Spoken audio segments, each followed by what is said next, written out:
Vamos lá, Lu? Boa sorte. Gente, hoje vai ser a apresentação da Luísa, a primeira revisão dela de infecção relacionada à assistência à saúde. A gente está aqui com uma convidada especial, que é a doutora Maria Lúcia, da CCIH do nosso hospital. Boa sorte, Luísa. Obrigada. Oi, gente, boa noite. Então, vou dar início à minha primeira aula de revisão, né? Eu escolhi esse tema, infecções relacionadas à assistência à saúde, porque é um tema que eu gosto, né? Me interesso, mas é um tema muito denso, muito vasto, tem muita literatura sobre isso. Então, eu tentei resumir em alguns slides, espero ser breve no final. Então, assim, a ideia é a gente seguir essa sequência. Então, origem do controle de infecção, contexto histórico brasileiro, definição de infecção relacionada à assistência à saúde.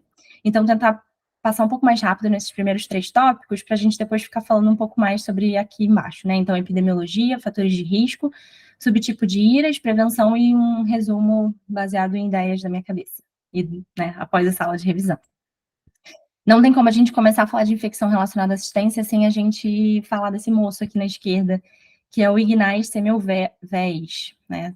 Não sei se é assim que se pronuncia. Bom, mas ele é um médico húngaro, ele nasceu em 1818, ele trabalhou no Hospital Maternidade de Viena, tá? E, bom, foi ele que fez esse livro aqui na direita, ele acabou publicando esse livro depois de uma grande descoberta que ele fez, que acabou mudando, né, o rumo aí da infecção hospitalar.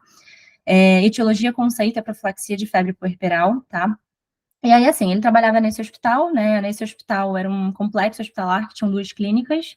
Uma clínica era comandada por médicos residentes, uma outra clínica era comandada por parteiras, né? E aí, na época que ele estava trabalhando lá, o que ele viu? Esses dados aqui. Então, que na primeira clínica, que era comandada por médicos residentes, uma taxa de mortalidade 9,9. E na segunda clínica, uma taxa de mortalidade de 3,3, que era comandada pelas parturientes. Olhando para trás, o que ele percebeu? Ele percebeu que os médicos residentes, eles tinham aula de anatomia e com cadáver. E aí, logo depois dessa aula de anatomia com cadáver, eles iam ver os pacientes deles, né? As puérperas, enfim, iam examinar. Enquanto que na segunda clínica isso não era uma verdade. Então, o que ele falou? Vamos instituir, né, esse ato aqui, que é um grande ato que a gente utiliza até hoje, e a gente tenta mudar a cabeça das pessoas cada vez mais sobre isso, que é a lavagem das mãos. Na época, com hipoclorito de sódio, né, que é água sanitária, ele falou, gente, vamos lavar as mãos antes da gente tocar nas pacientes, entre as pacientes, enfim. E aí, ele viu que a taxa de mortalidade na primeira clínica caiu para 1,27, simplesmente pela lavagem simples das mãos, né? Então, e no Brasil, né? Como é que surgiu esse tema de infecção hospitalar e tudo? Então, os primeiros hospitais no Brasil, né, foram então Pernambuco, São Paulo, Bahia. Na época, os hospitais eram tidos muito como um lugar de isolamento, né? Praticamente para o paciente morrer, assim, ficar isolado. O que mudou isso foi a Revolução Industrial de 1760. E aí, o que ela viu? O corpo como objeto potencial de trabalho. Então, acabou mudando um pouco essa ideia do hospital para um local de cura. Mas o que de fato trouxe essa importância de infecção hospitalar foi a morte do Tancredo Neves, né, em 1985. Então, ele faleceu, ele acabou nem sendo empossado, né, por conta desse falecimento dele breve, mas acredita-se que ele tenha passado por mais de 9 cirurgias abdominais, e acredita-se que ele tenha falecido por conta de alguma infecção abdominal, enfim, pós-cirúrgica, mas relacionada à infecção hospitalar. E aí, por isso que a infecção hospitalar se tornou, assim, mais popular na época, a ponto do falecimento de um presidente, né, do Brasil. E aí, então, é o momento que a infecção hospitalar, ela se torna esse índice da qualidade da assistência médica hospitalar. Então, começou esse debate amplo sobre isso. E aí eu trouxe essa frase, né, do Ruvani Fernandes da Silva, que é um enfermeiro que estuda bastante epidemiologia, enfim, essa parte de controle de infecção, que ele retrata bem a nossa realidade, né, que ele diz que o controle da infecção hospitalar, além de atender às exigências legais e éticas, tornou-se também uma necessidade econômica, principalmente em países como o Brasil, no qual os recursos destinados à saúde são extremamente escassos. Então, a gente começa a ter as portarias, né? A primeira portaria do Ministério da Saúde foi a 196, de 1983, e que ele falava que todo hospital, independente da entidade mantenedora, deveria constituir uma comissão de controle de infecção hospitalar. Então, aqui a gente entende que o controle de infecção, ele começa a ser um objeto de ações governamentais. Então, a gente começa a pulverizar centros de treinamento a nível nacional, financiados pela Organização Pan-Americana, né, de Saúde, a Organização Mundial de Saúde, até que isso culmina numa nova portaria, que é a portaria do Ministério de Saúde de 930, de 1992, e que torna obrigatório a presença da Comissão de Controle de Infecção Hospitalar, tá? Mas, infelizmente, ainda assim, né, mesmo eles atuando mais, sendo mais vigilantes, ainda assim era pouco efetivo. E o que trouxe uma grande importância para o tema foi quando saiu esse estudo, né, que foi o primeiro estudo brasileiro das magnitudes das infecções hospitalares em hospitais terciários. Foi um estudo de 1994, eu não consegui achar foto do título dele, nada do tipo, mas, assim, vários artigos brasileiros na época citam ele de diversas formas, mas foi um estudo muito grande, com um N de 8.624 pacientes, que ficaram mais de 24 horas internados, e ele viu que teve esse aumento do tempo médio de internação de 11 para 21 dias, quando tinha infecção hospitalar na jogada, né? E aí, qual que é o alerta que ele acende? Cada hospital tem que conhecer o perfil dos seus pacientes, a qualidade do seu atendimento, da equipe e o conjunto de micro-organismos presentes que podem ser prejudiciais. E aí, por fim, né, a gente chega na portaria, né, mais importante aí para a infecção hospitalar, que seria a portaria de 2616, 12 de maio de 1998, que basicamente ela que cria as diretrizes e normas para prevenção e controle das infecções hospitalares. E aí ela divide, então, esse programa, né, de controle de infecção em dois tipos de membros, né? Então, ela fala que tem os membros que são os membros consultores, né, que aí a gente fala que são membros que fazem parte da Comissão de Controle de Infecção Hospitalar, a CCIH, e aí esses membros podem ser enfermeiros, médicos, farmacêuticos, microbiologistas, administradores, e tem os membros que executam, então que de fato executam, que aí é o Serviço de Controle de Infecção Hospitalar, e aí aqui é a SCIH, o SCIH, né? No mínimo tem que ter 2 profissionais para cada 200 leitos, sendo que, assim, a lei é muito clara em relação a isso, ela fala que pelo menos, né, um desses profissionais sendo enfermeira do controle de infecção hospitalar. Sobre a parte de definição de infecção, ainda trazendo dessa portaria, né, do Ministério da Saúde 2616, ela traz o conceito básico de infecção hospitalar. Então, assim, o que ela diz, né, que é aquela infecção, né, que é adquirida depois da admissão do paciente, né, no hospital, mas que ela pode se manifestar ou durante a internação ou depois da alta, sendo que ela tem que estar relacionada com alguma coisa que aconteceu no hospital. E aí, dos critérios gerais, a gente tem muito essa ideia de critério de tempo, né? Mais de 72 horas internado, então infecção hospitalar e tudo.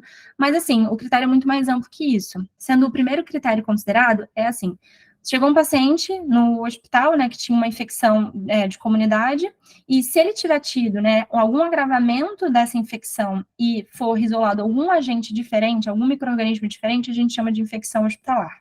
Ou, quando chega um paciente admitido sem sintomas nenhum, e depois de 72 horas ele passa a apresentar sintomas de infecção, a gente também chama de infecção hospitalar. Ou quando esse paciente admitido assintomático, antes de 72 horas da admissão, passa a apresentar sintomas de infecção, mas quando isso estiver relacionado a procedimentos diagnósticos ou terapêuticos, a gente também chama de infecção hospitalar. E para aqueles pacientes que vieram de outro hospital, né, e já chegaram com uma infecção, a gente fala que é infecção hospitalar do hospital de origem, e aí a gente tem que notificar o hospital de origem, tá bom? A CCH que escolhe o método de vigilância epidemiológica mais adequada, mas existem alguns indicadores que são obrigatórios, taxa de paciente com infecção hospitalar, taxa de infecção hospitalar, distribuição percentual das infecções hospitalares por topografia, a taxa de infecção hospitalar por procedimentos e a taxa de letalidade associada à infecção hospitalar, tá? Essa portaria que a gente está falando, essa portaria, né, do Ministério da Saúde, ela é de 1998, então, assim, basicamente, quase 30 anos depois da primeira Conferência Internacional de Infecção Relacionada à Assistência. Então, assim, a primeira portaria, que foi de fato aquela para criar as diretrizes e normas, mas quase 30 anos, né, de alentecimento aí para a sua criação. A verdade é que o CDC, em 1970, já tinha feito essa conferência, e ali ele já tinha alguns critérios, né, para a infecção hospitalar. Então, ele dizia que a ausência de evidência de infecção ativa ou latente na admissão, né, ou infecção presente na admissão, mas que houve mudança no patógeno nos sintomas, então, nisso a gente já relembra da portaria, também é parecido esse critério. Pode ser uma infecção adquirida no hospital, mas que se torna evidente após a alta hospitalar, então que tenha relação com o hospital, E aí, por fim, ele coloca no final que não tem tempo específico. Então, essa questão das 72 horas, ele fala que não existe esse tempo específico durante ou após a hospitalização que determine se a infecção é nosocomial ou de comunidade, mas sim pelos outros critérios. E aí, por que isso é importante no final das contas?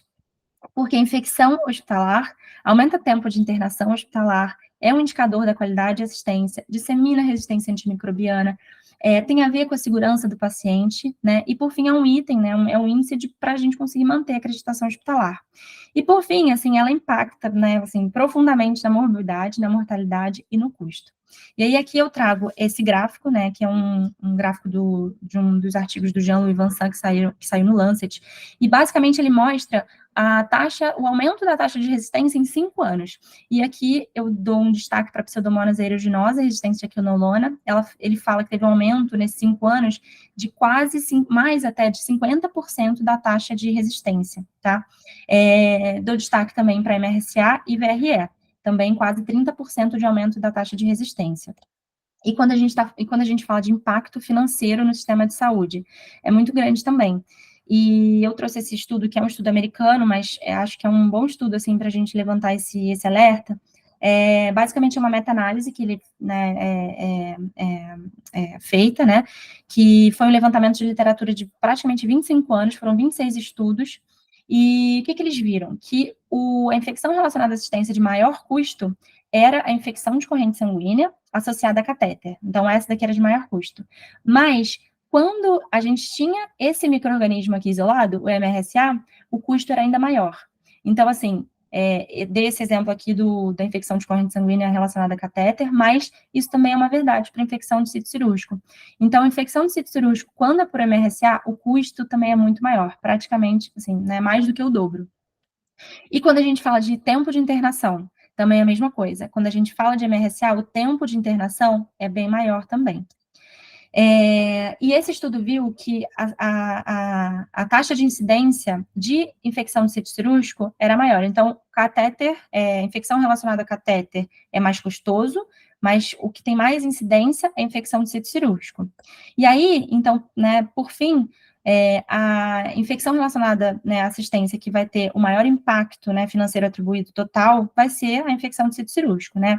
E aqui esse número gigante que, sei lá, nem sei falar de direito, 3 bilhões aí de dólares, né, de impacto para o sistema de saúde, né, relacionado a esse tipo de infecção hospitalar. E partindo do pressuposto, né, e eu vou mostrar mais para frente, que 30% dessas infecções hospitalares poderiam ser preveníveis, então a gente está falando de quase 1 bilhão de custo, né, evitável para o sistema público. Quando a gente fala de epidemiologia, então eu trago esse artigo aqui, que é um artigo, né, carinha de antigo, mas ele é super interessante. Só para contextualizar, é um artigo de 85, né? Mas só para contextualizar, então, basicamente é um artigo que cria esse projeto SENIC, né? Que foi um projeto muito importante na época, que basicamente não se tinha muito bem essa estatística, né, nacional sobre infecção relacionada à assistência. Era uma coisa muito nova na época, não era muito bem documentada no prontuário, então era difícil da gente entender a magnitude de infecção relacionada à assistência. Então, o que o CDC fez? Vamos fazer um estudo piloto. Eles começaram com 8 hospitais, acabou virando o Sistema Nacional de Vigilância, englobaram 75 hospitais, mas ainda assim, né, 75 hospitais para os Estados Unidos inteiro, ainda assim é muito pouco. Então, o projeto SENIC foi criado nesse contexto, da gente entender qual é a magnitude, então, das infecções relacionadas à assistência, né, no panorama aí, no contexto americano.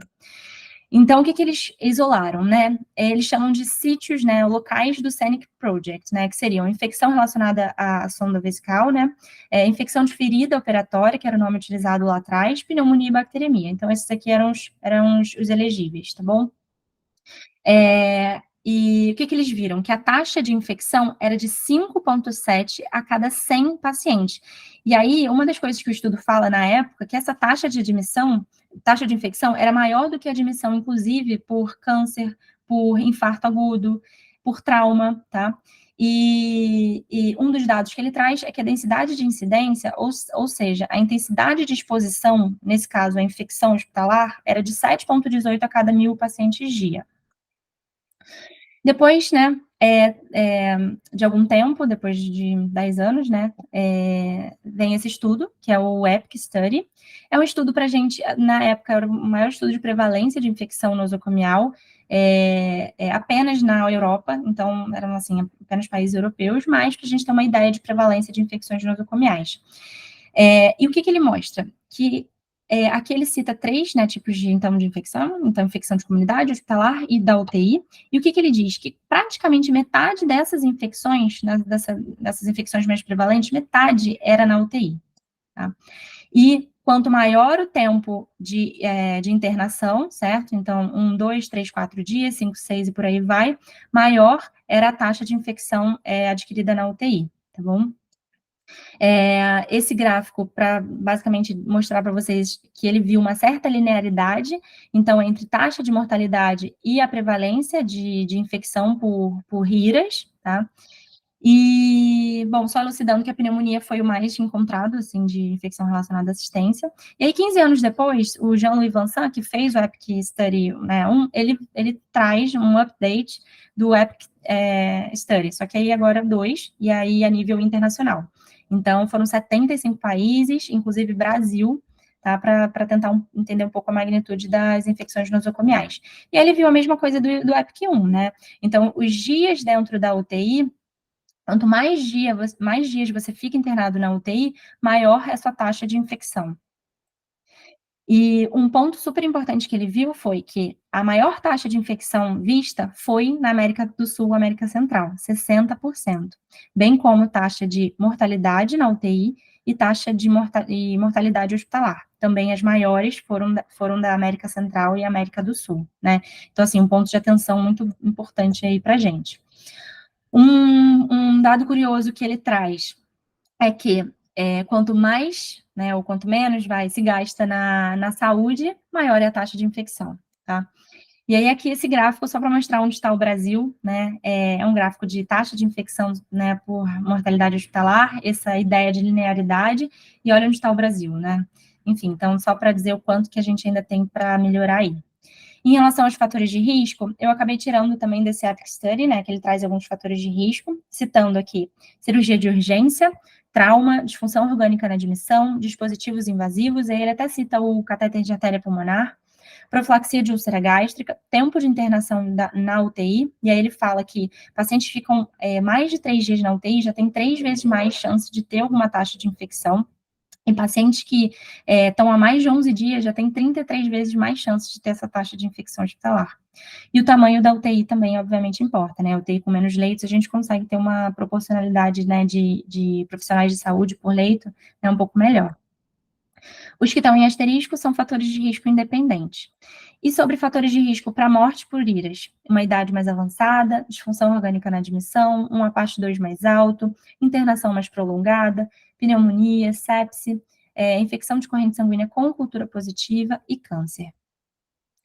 Aqui é um estudo uma revisão, na verdade, do Jean-Louis Vincent também, né? Como vocês veem, acho que ele gosta muito desse tema, estuda bastante. Eu achei super interessante. Ele divide em 4 categorias os fatores de risco. São elas: condições de saúde, doença aguda, dispositivos e relacionados ao tratamento. Então, quando a gente fala de condições de saúde, basicamente são coisas inerentes ao paciente, como idade, desnutrição, alcoolismo, tabagismo, DPOC e diabetes. Doença aguda: cirurgia, trauma, grande queimado. Dispositivos, então todos os dispositivos invasivos, né, e relacionados ao tratamento, transfusão de hemocomponentes, terapia antimicrobiana recente, imunossupressão, profilaxia de úlcera gástrica, cabeceira 0 grau, nutrição parenteral. Essa acho que é a pergunta mais importante, né? O número de staff importa, e quanto mais eu leio, né, quanto mais eu lia na literatura, mais artigos eu achava sobre isso. Então, a evidência é vasta sobre isso, que de fato importa sim. E aí eu trouxe esse artigo aqui para mostrar para vocês o quanto que isso de fato impacta, né? É também um estudo um pouco antigo, mas acho que ele elucida bem. O que aconteceu nessa época, né? Em 1992 e 1993, teve um surto de infecção de corrente sanguínea relacionada a catéter. E aqui o surrogate, né, que eles usam é de NPT, tá?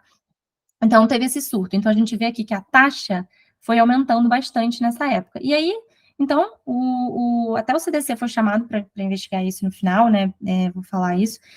Mas eles tentaram criar algumas intervenções, que são essas letras, A, B, C, D. Tá? Na letra A, o que eles fizeram? Vamos fazer uma educação, então, com a nossos staffs aqui, né?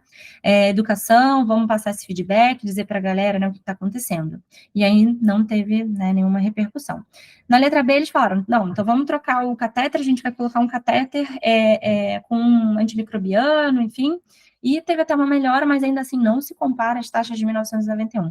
Na letra C, eles falaram, vamos trocar então o curativo, vai ser um curativo semipermeável, e ainda assim continuava alto. Na letra D, não, só a vascular que vai passar os catéteres, e ainda assim continuava alto. E na letra E, por fim, veio o CDC e falou, vamos fazer um estudo, né, para a gente olhar para trás e a gente ver o que aconteceu para essa taxa de infecção estar tão alta nessa época. E aí, o que eles viram é que, na época em que se tinha maior número de infecção relacionada ao catéter, né, infecção de corrente sanguínea relacionada ao catéter, era justamente, né, a época em que você tinha uma razão de paciente por enfermeira, né, mais inadequada. Então, você tinha mais pacientes por enfermeira.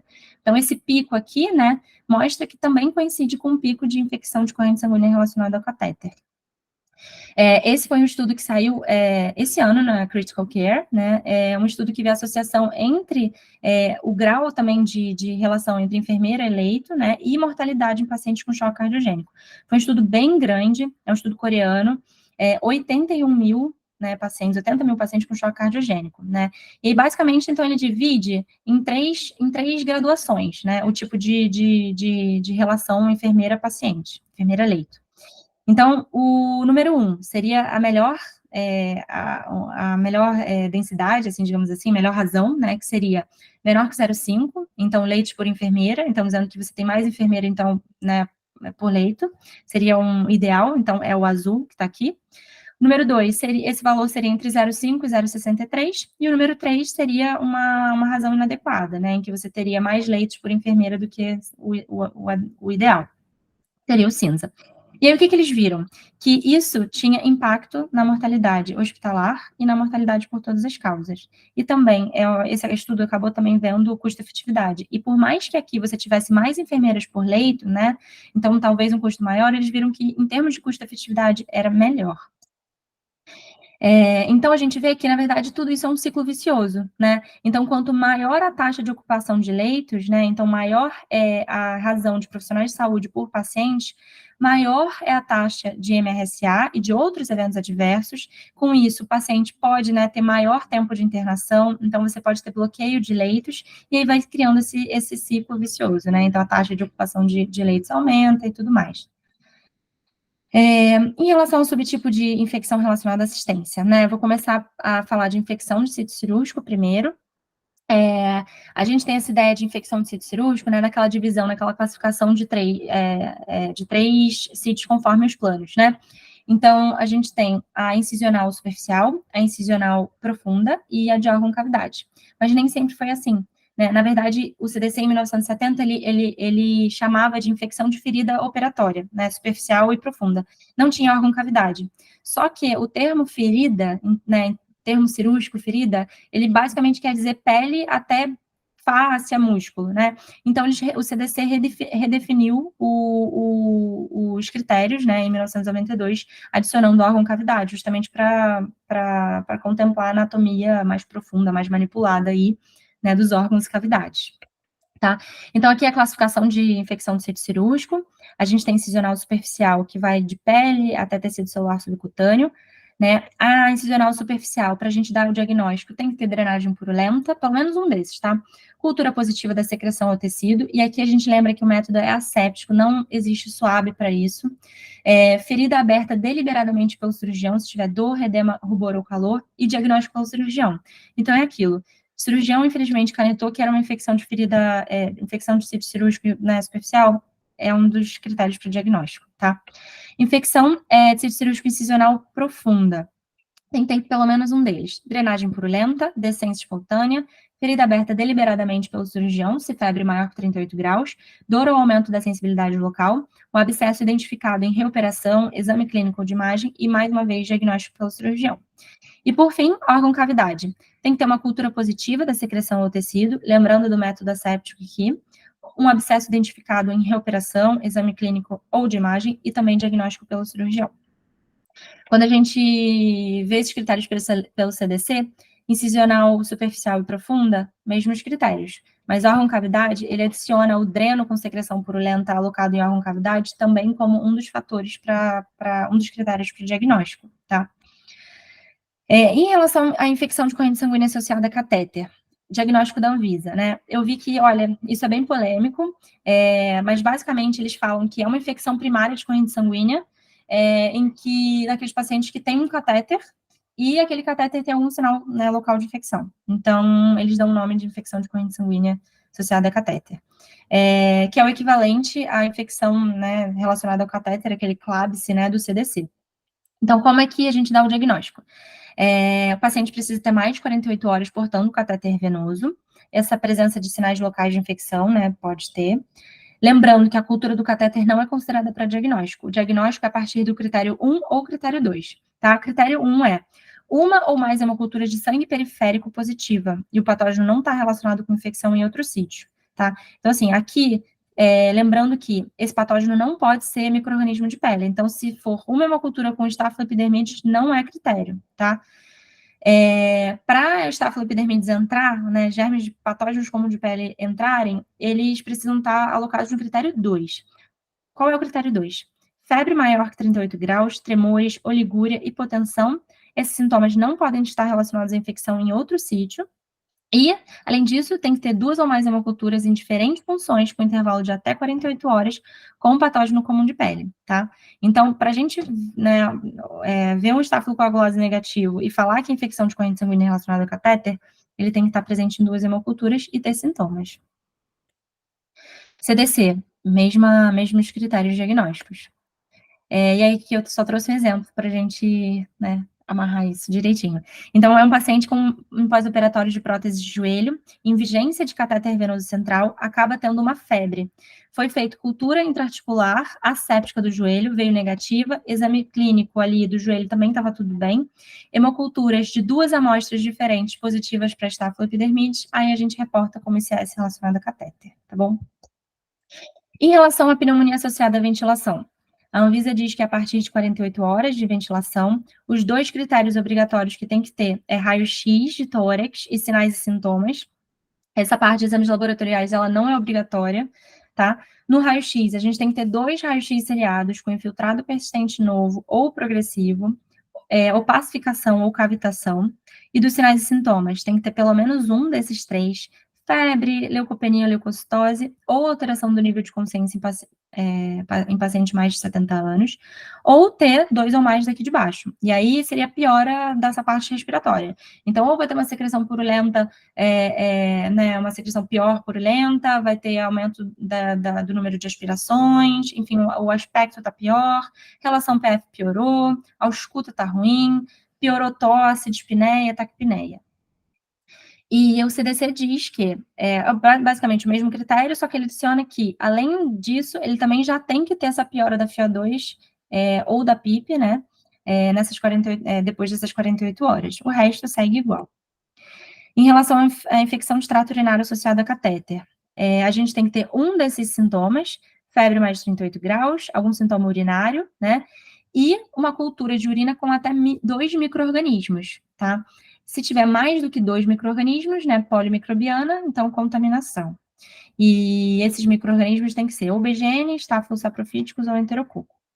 Mas a gente também tem um segundo critério, que é se você tiver 2 ou mais desses sintomas urinários aqui, ou febre, né, junto com essas alterações de urina 1, enfim, tá bom? CDC, mesmos critérios diagnósticos. E por fim, a gente vem para essa parte de prevenção, que é uma parte, né, acho que é a mais importante aqui para a gente se ater. E aí eu trago esse estudo, que é um estudo também que faz parte do projeto SENIC, né, lá de 85, que é basicamente a eficácia, né, dos programas de controle e vigilância, né, das infecções. Como que a gente, tendo esse controle maior, a gente consegue prevenir essas infecções nosocomiais, tá bom? Então, ele acabou comparando 2 anos, aqui, 1970 e 1975, 6, mais ou menos, se não me engano, tá? E aí, o que ele viu, né? Esses dois gráficos aqui, só para vocês entenderem, o objetivo deles é mostrar esses dois índices. Então, o índice de vigilância e esse índice de controle. O que é o índice de vigilância? É basicamente a vigilância ativa, né, das infecções hospitalares. E ele viu que os hospitais, na época, né, o índice de vigilância era mid-high, então era de médio para alto. Mas o que a gente faz sobre isso que a gente achou, sobre esses dados que a gente achou, é o índice de controle. Então, é a sua atuação, né? E ele viu que a maioria dos hospitais era mid-low. Então, era uma média para baixo, né, índice de controle. E aí, esse gráfico é um gráfico super interessante, que ele diz que, bom, aqui são os sítios, né, de infecção, então, ferida operatória, né, de sítio cirúrgico, relacionada à sonda, pneumonia e bacteremia, que seriam as nossas ICS. E aí, o que ele diz? Que quando a gente tem uma qualidade de um programa de controle de infecção hospitalar muito efetivo, o que é muito efetivo? É você ter uma enfermeira do controle de infecção, é você ter um epidemiologista, é você ter uma CCH atuante, tá? Então, quando você tem esse controle muito efetivo, você consegue reduzir o risco de infecção hospitalar nesses valores aqui, né, a depender do sítio. Então, em 34%, em 40%, em 30% e por aí vai. E aí, esse gráfico aqui basicamente resume isso que eu falei, né, de uma forma genérica, nesses sítios do Scenic Project, são esses 4. Então, o que eles viram? Que tinha 1.743.000 infecções hospitalares que eles viram. As que de fato foram prevenidas foram somente 6%, mas que poderiam ter sido prevenidas chegava a 32% se tivesse uma comissão de controle de infecção hospitalar muito efetiva. Então, é daqui que a gente tira essa ideia de que até 1/3 das infecções hospitalares são preveníveis. E aí ele resume, né, no fim, que os 3 componentes centrais, né, de um controle de infecção eficiente seria, de fato, você ter uma vigilância ativa de infecção, né, esforços para controle também ativos, e também você ter membros, né, qualificados para isso. Outro ponto que ele fala é que você ter uma enfermeira, né, do controle de infecção também seria faria parte dessa eficiência, né, enorme da CCIH, e você reportar também a taxa de infecção do sítio cirúrgico para os cirurgiões também é uma prática que funciona bem.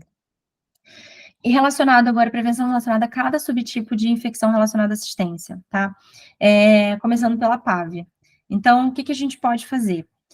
Reduzir o tempo de intubação, né, de ventilação e sedação, então fazer aquela interrupção, né, da sedação diária, nível de evidência 1. E aí aqui, quando eu for falar os níveis de evidência, basicamente dos guidelines mesmo, do CDC, do CHEA, tá bom? Trocar o circuito somente se mau funcionamento ou sujidade, também é nível de evidência 1. Higiene bucal com antissépticos, nível de evidência 2. Aspiração subglótica contínua em pacientes com previsão de tubo maior do que 48, 72 horas, é nível de evidência 2. Cabeceira 30 a 45 graus, nível de evidência 3. Checar frequentemente o posicionamento da sonda, ajustar volume de dieta e a educação dos profissionais de saúde. Relacionada à sonda vesical de demora. Então, você ter guidelines para inserção, para uso, manutenção, é nível de evidência 1. Evitar a inserção do dispositivo, bem como reduzir a duração desse dispositivo, é nível de evidência 1. Educar os profissionais de saúde, manter o sistema fechado e estéreo. Né? Então, assim, não desconectar, só se irrigação contínua, né? Sendo que, assim, é para evitar a irrigação contínua, tá? Tratar a bacteriúria assintomática somente antes de procedimentos urológicos invasivos.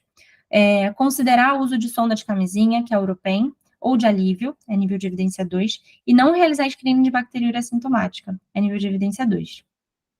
Relacionada a catéter venoso central, fazer uma vigilância frequente do local de inserção, nível de evidência 1, que é uma coisa que a gente pratica muito, né, que é quando a gente, na visita, a gente fala muito dos bundles, né.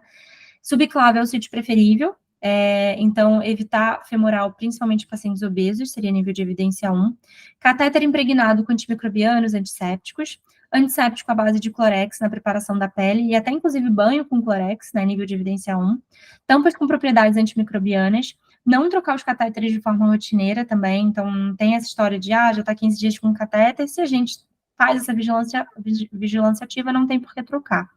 Troca de curativos com clorexidina a cada 5, 7 dias. Educação dos profissionais de saúde. Higiene básica, desinfetar os hubs, os conectores antes de usá-los, nível de evidência 2. E se troca do catéter, não fazer por fio guia, né? Acho que, enfim, é nítido, mas é bom escrever. Infecção de sítio cirúrgico, profilaxia antimicrobiana de acordo com medicina baseada em evidência e guideline. Antibiótico, então, assim, não é baseado em, né, voz da cabeça do cirurgião. Antibiótico em até 1 hora da incisão, é nível de evidência 1. Controle restrito de glicose em pós-operatório de cirurgia cardíaca, também é nível de evidência 1. Aumentar a dose de antibiótico profilaxia em obesos é uma coisa que, né, frequentemente a gente esquece, mas é nível de evidência 1. Cessar o tabagismo em até 30 dias da cirurgia. Não adiar a cirurgia para providenciar uma nutrição parenteral. Não usar mais que 24 horas de antibiótico profilaxia. E aí isso eles frisam bastante, assim, que independente da cirurgia, é até 24 horas. Não use vancomicina de forma rotineira como profilaxia. Não fazer tricotomia no centro cirúrgico. Feedback constante para a equipe cirúrgica e educação dos profissionais de saúde e família. Bom, por fim, meu resumo é o seguinte: eu comecei a aula falando de lave as mãos, né? E eu termino a aula dando esse principal recado, né? É uma coisa simples, mas é uma coisa que a gente não pratica, que precisa de vigilância mesmo. Então, assim, primeira dica: lave as mãos sempre, sempre que lembrar, lave as mãos.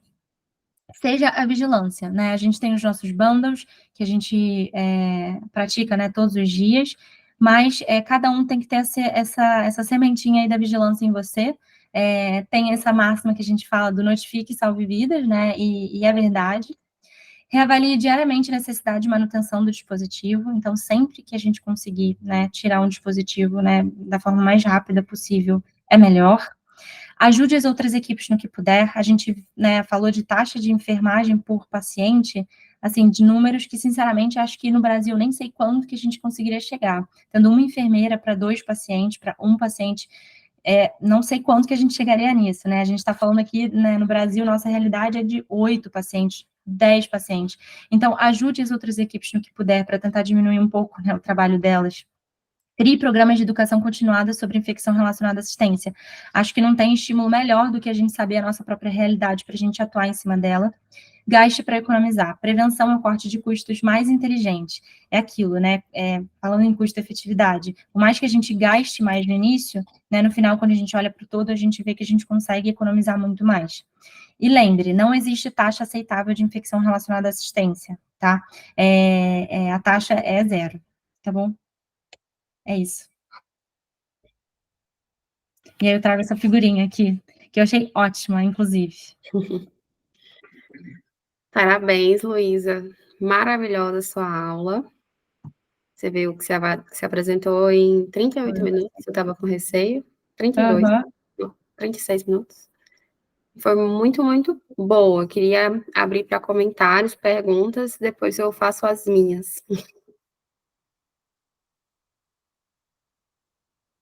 Doutora Maria Lúcia levantou a mão. Olha, parabéns, Luísa, porque realmente resumir o trabalho de um serviço de controle não é fácil, né? Você que passou pela gente sabe como a gente é o posto Ipiranga do hospital. Eu sempre falo que nós somos o posto Ipiranga, né? Mas uma coisa que eu acho que é muito importante que vocês saibam, que esses critérios epidemiológicos que são estabelecidos pelo CDC foram criados de maneira a unificar o diagnóstico, porque no meu entendimento, uma infecção pode ser assim, a outra, o outro hospital pode não interpretar da mesma maneira. Então, foram criados esses critérios, que, na verdade, eles são copiados pelo mundo inteiro, tá? Não é só, esse manual da Anvisa, às vezes tem a tradução ipsis literis do manual do NHSN do CDC.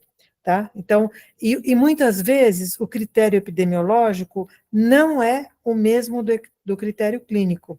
Tá? Então, na hora do vamos ver, às vezes vocês tratam uma infecção, mas a gente não, essa infecção não preenche os critérios epidemiológicos. Pode parecer injusto, né? Às vezes eu fico brava, né? Mas critério é critério. Se eu interpretar o critério do jeito que com o meu olhar clínico, na verdade, não estou obedecendo aos critérios. Então, todos os hospitais obedecem ipsis literis esses critérios, tá? Pode parecer, às vezes, injusto, tá? Mas é uma forma de uniformizar e você criar condições de você poder comparar o seu serviço em relação aos outros hospitais, tá? Então, só para vocês saberem aqui, acho que a Luísa já passei para ela, a Janine e a Luísa acho que já sabem, né? Então, a cidade de São Paulo tem um programa em que a gente faz um reporte dos nossos dados epidemiológicos, né? Todos os dados de infecção para esse órgão chamado Covisa, e eles têm uma divisão hospitalar em que eles periodicamente fazem o compilado dos dados de infecção e apresentam para a gente. E na última apresentação que eles fizeram, eles fizeram uma separação, dados de infecção de hospitais públicos, de hospitais privados, porque os dados que a gente reporta para a Covisa vão desde o hospital dos ricos, dos chiques, né, o Einstein, Sírio, Oswaldo, etc., até os hospitais públicos, tá? Gente, a diferença é brutal. É brutal. Então, quem já trabalhou, como eu já trabalhei em hospital público, a gente sabe que isso é a regra. Você não tem enfermeiro, você tem pouca enfermagem para cuidar de muitos pacientes. E os recursos disponíveis também são muito mais limitados. Então, realmente, não existe equidade de cuidado no nosso país, tá? Quem tem recursos e pode ir para um hospital de primeira linha, vai ter um atendimento diferenciado. A mortalidade, a taxa de infecção é nitidamente diferente, tá? E isso não vale só para as UTIs, para as infecções das UTIs. A gente vê também infecção de sítio cirúrgico em paciente do SUS comparado com os pacientes de os planos de saúde privados. É quase que o dobro também, tá? Isso tudo isso por conta das condições do paciente que chegam, né? Então, essas condições dos pacientes também são importantes, tá? Vou limitar minhas coisas, mas eu acho que você falou uma coisa muito importante, tudo começa com a higienização das mãos, é a medida mais importante, e infelizmente, vocês aqui que trabalham na UTI, poderiam nos ajudar nesse sentido, né? De pegar esse povo que não são os médicos visitantes, são os especialistas que vão entrando nas unidades e não se paramentam direito, não higienizam as mãos. Então, eu acho que a gente tem que se apropriar disso e realmente pedir orientar essas pessoas, porque nem todo mundo tem esse tipo de educação, de formação na sua formação profissional, tá? Então, não é todo mundo que trabalhou ou fez residência num hospital que tenha tido a oportunidade de ter sido treinado, né? E aqui vocês não tiveram também, né? Os residentes não têm.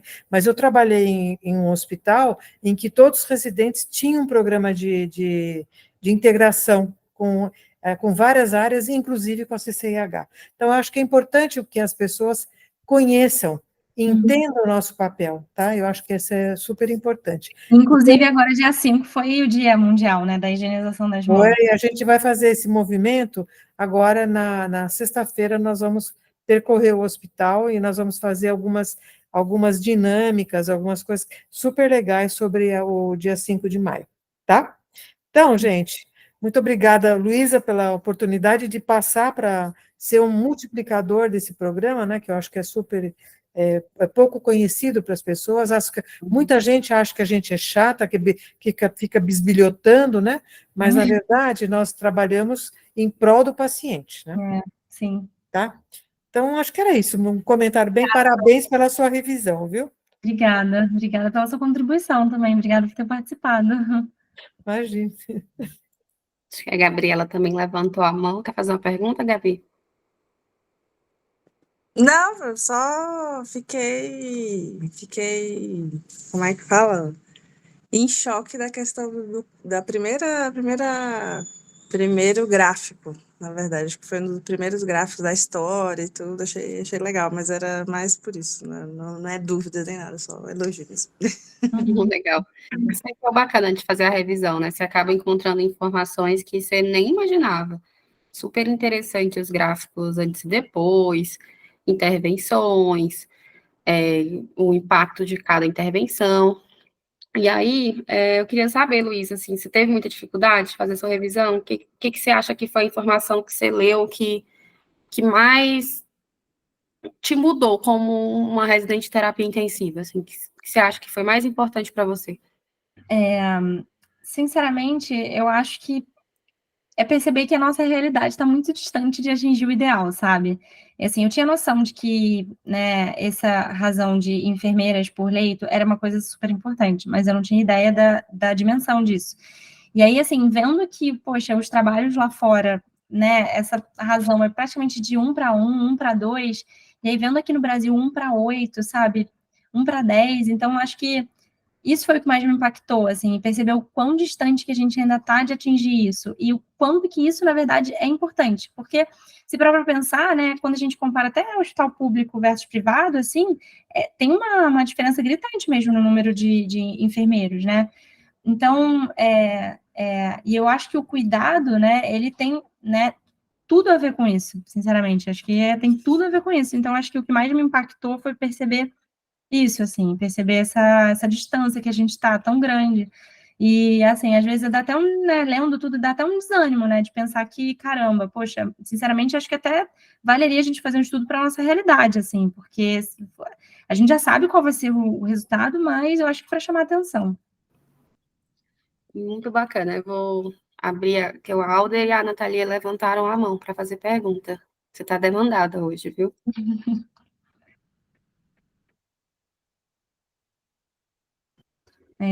Sua aula é bem interessante, a forma como você colocou.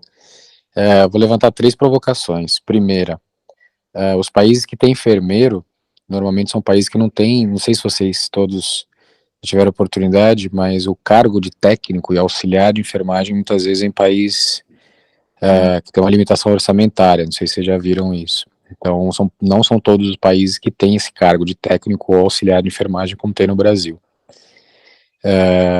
E um segundo ponto é em relação para mim, o que fica na mensagem de boa parte da sua aula é o nosso papel como líderes de equipe, a termos sempre em mente a importância de sermos formadores. Não esqueçam disso, a gente está lidando com uma população, muitas vezes, né, de técnico, de enfermeiro, que, acorda 4 horas da manhã, o cara pega 3 conduções para estar num trabalho de manhã, para depois ir à tarde, alguns ainda fazem faculdade à noite, você sabe muito bem quantos que eles ralam. E, infelizmente, é um país pobre, que é uma mão de obra que rala pra caramba. Então, a gente saber intervir, sabe aquele feeling de ver acontecer, no outro momento você fala com a pessoa, tomar o cuidado para não expor, falar só vocês dois, criar um vínculo. Então, eu acho que esse cuidado em colocar, mas não esquecer do nosso papel de formador, eu acho fundamental, seja lavagem de mão, seja qualquer outra manipulação com risco. E vocês veem o papel importante disso quando a gente passa até nos bundles, né?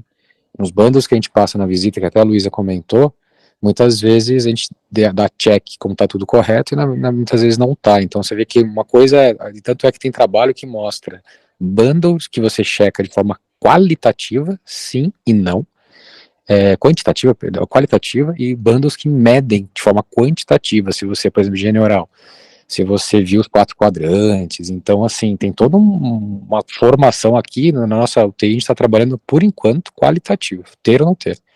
E a gente, depois de alguns meses, a gente vai começar a fazer quantitativo para a gente ver especificamente sobre a técnica se ela foi adequada. Então, a única contribuição que eu queria trazer, a única discussão era isso, né? Não esquecer do nosso papel de formador, nosso papel de educador, muitas vezes de líder da equipe, uma população que não tem acesso a tanta informação que a gente tem um dia a dia que é complicado, a gente precisa ter um olhar muito atencioso e muito empático com eles, né? Sim. E, por fim, mais uma vez, parabéns aí pela apresentação, e achei bem bacana a linha de raciocínio que você colocou. Obrigada. E isso, chefe, porque você não viu, você acha que você não tinha entrado ainda quando ela falou do impacto econômico, que eu acho que você ia se surpreender. Eu acho que foi um pouquinho antes só, mas depois eu acho que ela manda pra gente no... Eu quero ver. Acho que é a análise americana. É bem, bem bacana. Acho que Mari estava aí na fila. Parabéns, Lu, ficou muito boa a sua apresentação. Eu também entrei um pouquinho atrasada, eu não vi as referências, que anos que você usou dos guidelines. do CDC, principalmente, porque eu vou levantar uma questão. A doutora Maria Lúcia falou bem, né, em relação aos critérios epidemiológicos e clínicos. Você leu alguma coisa sobre hemocultura pareada, tempo de crescimento, rolagem de ponta de catéter? Estou te perguntando isso porque a gente ainda vê, né, quero saber se você leu, sabe me dizer se é correto, se tem sensibilidade mesmo, porque a gente vê muita gente fazendo isso ainda, né? Sim.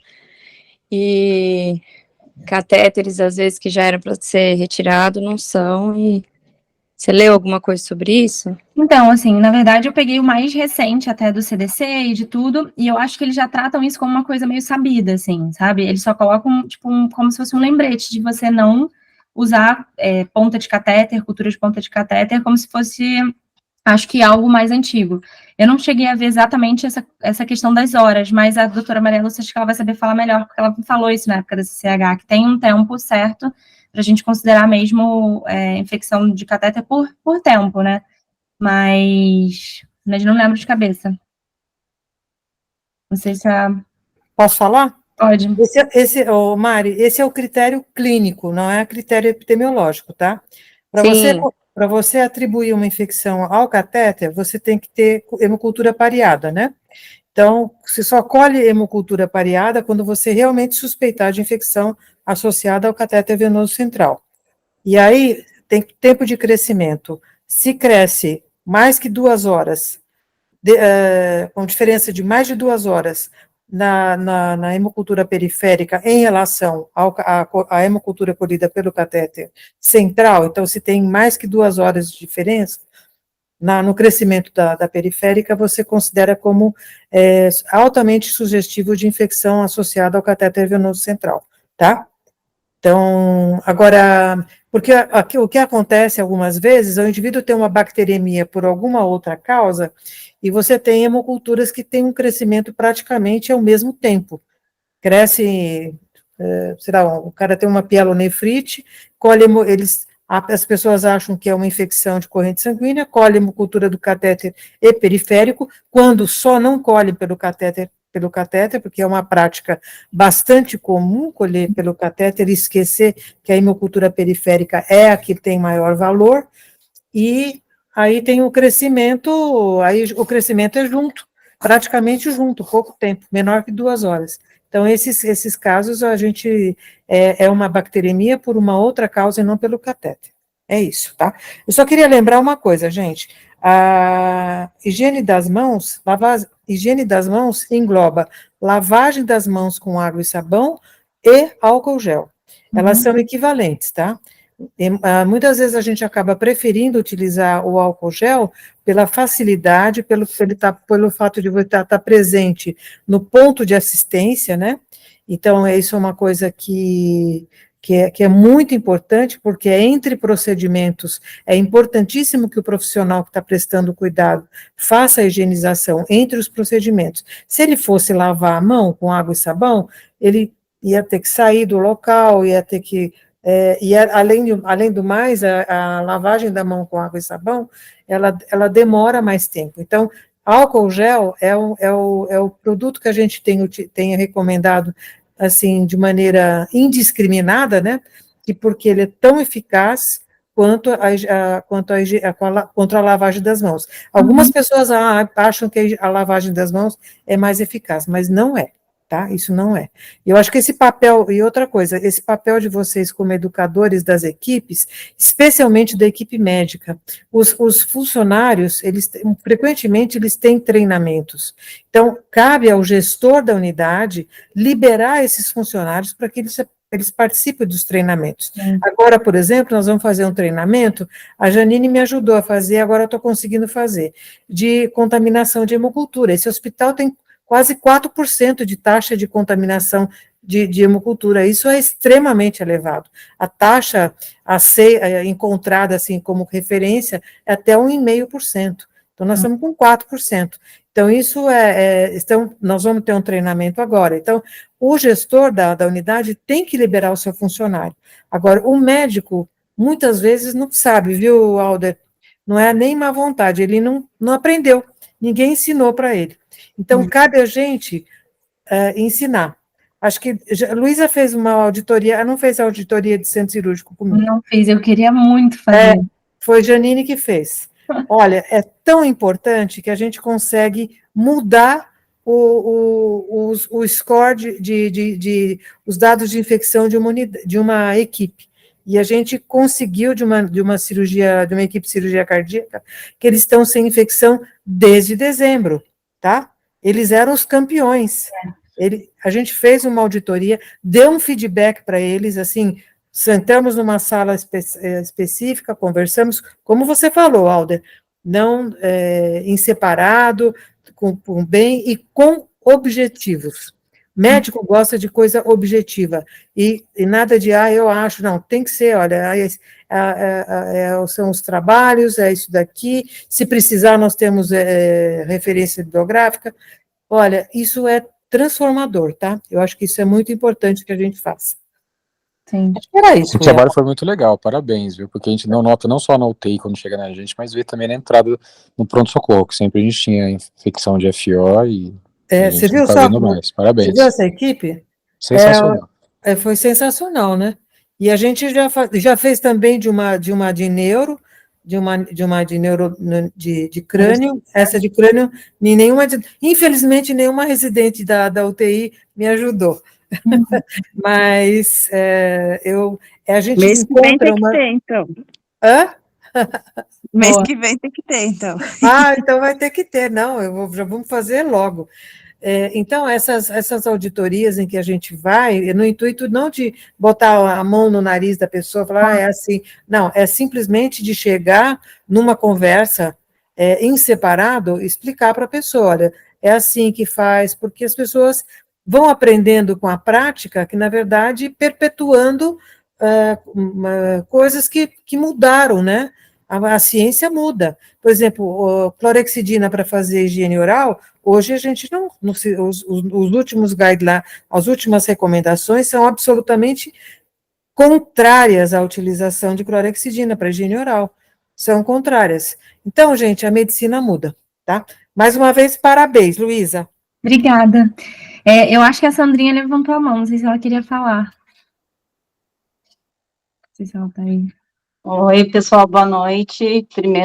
Primeiramente, Luísa, parabéns pela aula, foi muito boa. Você conseguiu aí contar toda a história aí do controle de infecção e foi, assim, muito esclarecedora. Parabéns mesmo. Obrigada. Daí, acho que, bom, a doutora trouxe, né, falou aí sobre a nossa campanha, então, nós vamos trazer alguns temas que são importantes, né? Então, sexta-feira nós vamos passar por todo o hospital para fazer a divulgação da campanha. Vai ser uma campanha, nós faremos a divulgação e ela vai ser praticamente online, considerando que, enfim, hoje nós temos um quadro reduzido e aí é uma campanha que a gente espera que ela ande sozinha, que ela se retroalimente, né? E aí traremos ali temas como coleta de hemocultura, a contaminação, e uma coisa que é importante, desculpa, doutora, eu não ouvi, se você falou, eu perdi, mas é que, primeiro que a coleta da hemocultura do catéter, ela deve ser feita somente se suspeita, né? Então, suspeita de infecção do catéter. E uma das medidas para a gente evitar uma contaminação de amostra e um tratamento desnecessário, primeiro que eu devo coletar com técnica adequada, e eu devo, pensando em biofilme, eu devo remover ou substituir o conector valvulado no momento da coleta para que a gente garanta uma amostra fidedigna e que tenha resultados, né, aceitáveis e que a gente não empregue tratamento desnecessário aos nossos doentes.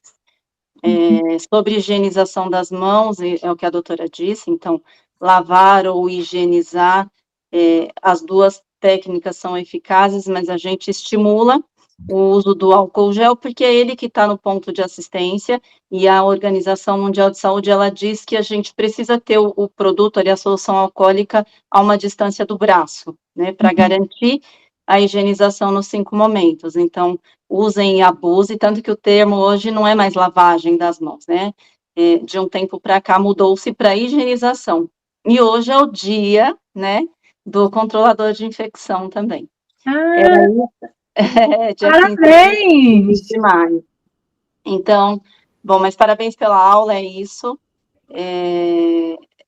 Tem mais uma coisa, né? Eu não vou me lembrar do tempo exato, mas na semana passada eu puxei esse dado para a Débora, não sei se a Débora está aqui, mas nós estávamos no dia 1º de maio, 346 dias, se eu não me engano, sem infecção de corrente sanguínea, já tem mais de 100 dias sem PAV, e sem infecção do trato urinário também já fazem mais de um ano. Então, nós estamos aí conversando para poder fazer uma comemoração aí, a Débora, a doutora Alder, estão programando, eu estou elaborando um material lá para que faça, então vai ser bem bacana. Vigiem todos que passarem por ali para que a gente garanta a qualidade aí da assistência dos nossos doentes e que a gente conquiste aí um ano sem infecção de corrente sanguínea. Legal. Ai, parabéns. Obrigada, viu, por ter visto também. Parabéns a vocês que estão lá no ponto de assistência e estão fazendo, o resultado é de vocês. Obrigada, Sandrinha. Melhor dia para ter feito essa aula, então, parabéns, Maria Lúcia, a equipe da CCIH. Luísa deixou muito claro a importância do papel de vocês no controle de infecção hospitalar, e ainda mais vocês pontuando esses números e essas estratégias de intervenção com resultados tão bons, eu fico muito feliz. Parabéns, parabéns, Luísa, apresentação excelente, discussões maravilhosas, e eu quero esse nível aqui em todas. Obrigada, gente, pela participação. Eu só queria falar uma coisinha, só. Claro, claro. Eu acho que é uma coisa, para vocês entenderem. Alder, a questão da enfermagem, eu acho que nós temos uma lei que acaba limitando bastante o número de enfermeiros, viu, Luísa? A legislação brasileira, eu acho que ela é permissiva, sabe? Então, por exemplo, o número de enfermeiros por leito dentro do hospital está adequado, porque ela leva em consideração o pessoal de enfermagem, né? Técnicos, auxiliares, enfermeiros, entendeu? Então, a legislação brasileira, nesse ponto, ela não é não protege o paciente, entendeu? Ela permite, por exemplo, que auxiliar de enfermagem faça alguns procedimentos, que é uma coisa que em hospitais de ponta, auxiliar de enfermagem praticamente não põe a mão no paciente. Tá? Então, eu acho que isso também, pode contribuir para esses resultados ruins nesses hospitais mais periféricos, hospitais públicos, tá? Então, acho que era isso que era a minha contribuição. Falou? E outra coisa, isso, né? eu vou fazer um elogio para vocês, porque eu já trabalhei em muitas UTIs. É difícil trabalhar numa UTI, isso eu já falei para o Alder, acho que também. É difícil você trabalhar numa UTI tão coesa, no sentido, assim, de desinvasão, uso racional de antimicrobianos, tá? Às vezes eu tenho até que brigar para usar mais tempo, né? É difícil, então eu acho que vocês todos estão de parabéns, tá? É uma mentalidade, eu acho que isso tem muito da liderança, né? Então, quero parabenizar o Alder, que como líder, ele é uma pessoa antenada, próxima, participa das visitas, né? E tem essa visão de parceiro da CCIH, encara a parceira CCIH como parceira, porque hoje não é todo mundo que tem essa visão. Eu acho que isso... E os resultados são esses, né? Quase um ano sem infecção. Parabéns, gente. Pacientes que ganham, né? Parabéns ao trabalho de todos. Pacientes que ganham é o mais importante.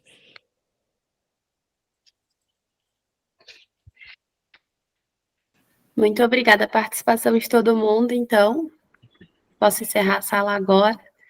Parabéns, Luísa, mais uma vez. Obrigada a todo mundo que assistiu. Valeu, pessoal. Obrigado. E aquilo que eu Tchau, comentei meio por alto. Vamos embora entrar para a parte política para a gente mudar essas coisas por dentro. Esse é o próximo passo, hein?